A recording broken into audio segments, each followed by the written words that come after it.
سلام، خیلی مخلصیم. خوبید رفقا؟ خوشید؟ خرمید؟ سرپنجه و سرسلامتید؟ امروز اومدیم براتون تو این ویدیو کاپکیک شکلاتی بزنیم.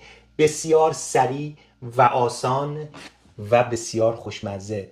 عاشقان شکلات، عاشقان بافت ابری کیک این ویدیو رو از دست ندن. با ما همراه باشید ببینیم میخوایم چیکار بکنیم. 1 2 3. برای شروع من اینجا 300 گرم آرد دارم و 300 گرم شکر رو میریزیم تو آرد. 7.5 گرم بیکینگ پودر، 7.5 گرم جوش شیرین، 75 گرم، همه رو 7 میچرخه، شماره رند بازار براتون آوردم، پودر کاکائو 75 گرم. همه مواد خشک رو من یه جا با هم قاطی میکنم و به اندازه 1/4 قاشق چایخوری من اینجا وانیل تازه دارم میزنم داخل مواد خشکم. اگر وانیلتون حالت اسانسی بود و مایعی و حالت مایعی داشت میتونید در جا با تخم مرغ قاطیش کنید و اگر خشک بود با مواد خشک. من اینجا مواد خشک رو با هم قاطی کردم. اینجا یه فرش میدم همه مواد خشک با هم قاطی بشه. این خیلی مهمه، حتما انجامش بدید.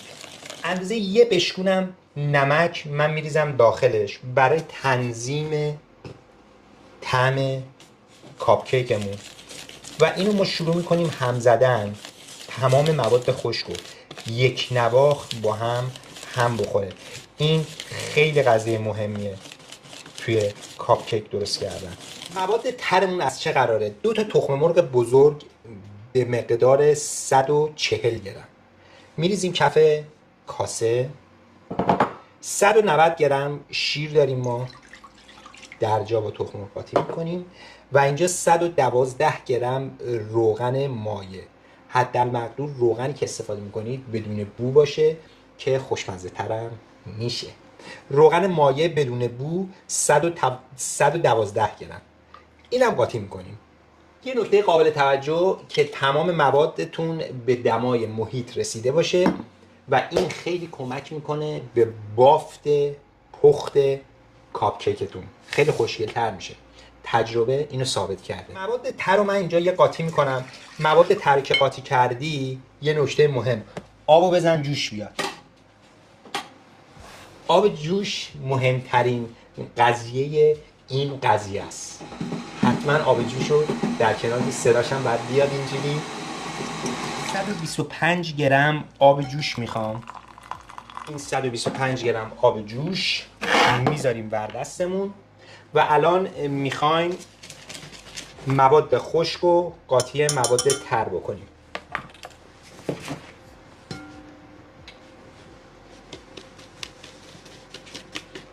اولی مواد یه همه ریز میزنیم با هم، خشک و تر رو با دور کم.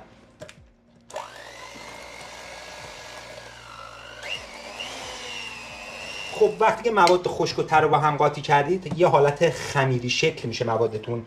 اینجا من از آب جوش استفاده میکنم، شروع میکنم کم کم آب جوش رو اضافه کردن به مواد و بعد دوباره بازم آب جوش.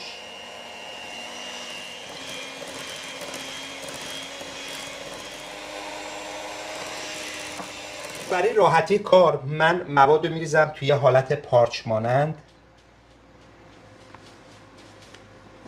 پس آب جوشی که من اضافه کردم توی 5-6 مرحله اضافه کردم. بریم برای پر کردن قالبای کاپکیکمون. هر قالبی که شما میخواید این مواد رو بریزید داخلش، حدالمقدور تا نصف قالبتون پر کنید، چون که بقیهش میاد خودش خود به خود پر میشه، پف میکنه. پس نصف قالب رو من پر میکنم. هر سایز قالبی که دارید فرق نمیکنه.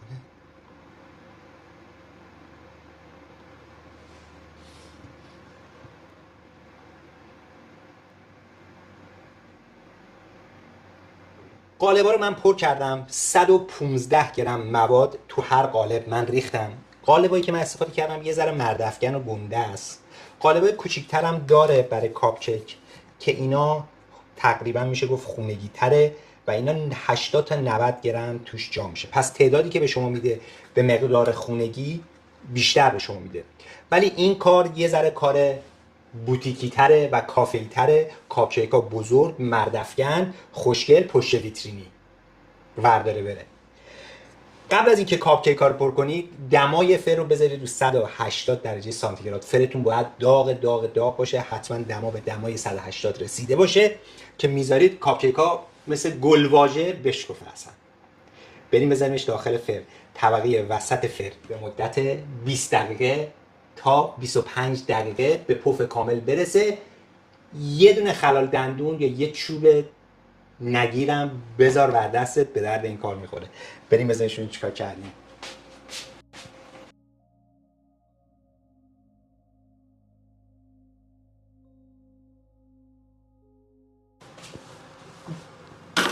اینم از کاپکیک های شکلاتی ما. چقدر زیبا شدن اینا. به به. اینم از کاپکیک های شکلاتی قشنگ ما. بسیار زیبا شد و به پف لازم رسید. من یکی از اینا رو به صورت راندوم باز میکنم، دستم میذارم اینجا به چرخ ببینم رو کدوم وای میسه. روی این وایسه. پوستشم بکنیم. به به. هنوز یه ذره داغه ولی بذارید سرد بشه عالیه. بافت بسیار پنبه‌ای و عالی. اینم از وسطش. خدای من، خدای مهربان، مگه میشه؟ بسیار عالی شده.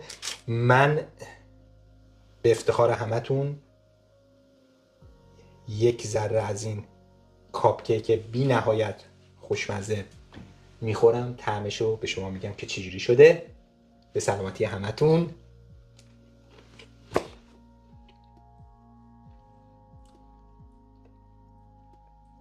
میخوام قشنگ تجسم کنم طعمش چطور شده که براتون تعریف بکنم. بسیار داخلش پنبه‌ای و هنوز رطوبت کیک موجوده و بسیار خوشمزه. طعم شکلات بسیار عالی و از نظر بافت که براتون نگم خیلی بافتش عالی شده. حتما تو خونهاتون بزنید. 1 2 3 ورداره بره، در کنار خانواده‌تون لذتشو ببرید. لایک و سابسکرایب یادتون نره. کامنت هم برام بنویسید. لایک خیلی مهمه که ویدیو ما میره و جهانی میشه. کامنت هم برام بنویسید. زنگوله رو هم بفشارید. خیلی از دوستان گلایه کردن که چرا ویدیو نمیذارید. این به خاطری که زنگوله رو نزدید. زنگوله رو بزن ما رو ببین.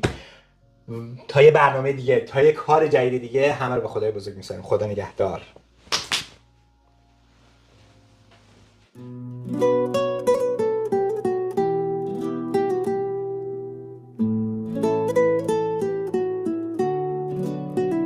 نه به آتش، نه به دود، نه به زخم روی خاک، نه به بغضی که شکست توی صدای کودک پاک، نه به اشکای مادری که امیدش پرکشید، نه به داغی که دلش را تا ابد سوزاند و درید، نه به جنگ، نه به درد، نه به گریه های سرد، نه به ترس حیوانی که پناهش را گم کرد، نه به زخمی که بماند روی صورت زمین، نه به ظلمی که ببندد چشم دنیا رو یقین.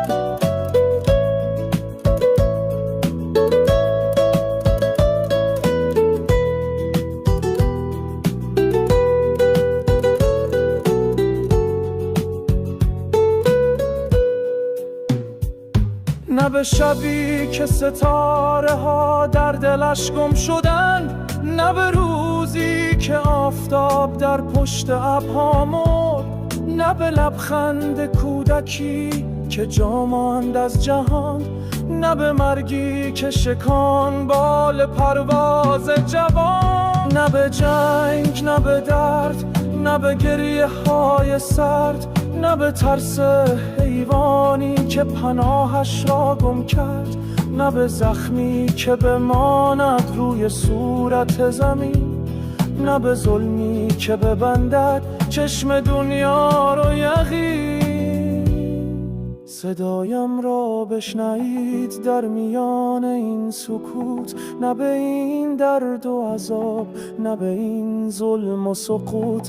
با هم باشیم یک صدا، دست در دست بیگمان، نه به جنگ نه به گریه، این پیام ما به جهان. نه به جنگ نه به درد، نه به گریه های سرد، نه به ترس حیوانی که پناهش را گم کرد، نه به زخمی که بماند روی صورت زمین، نه به ظلمی که ببندد چشم دنیا رو یقین.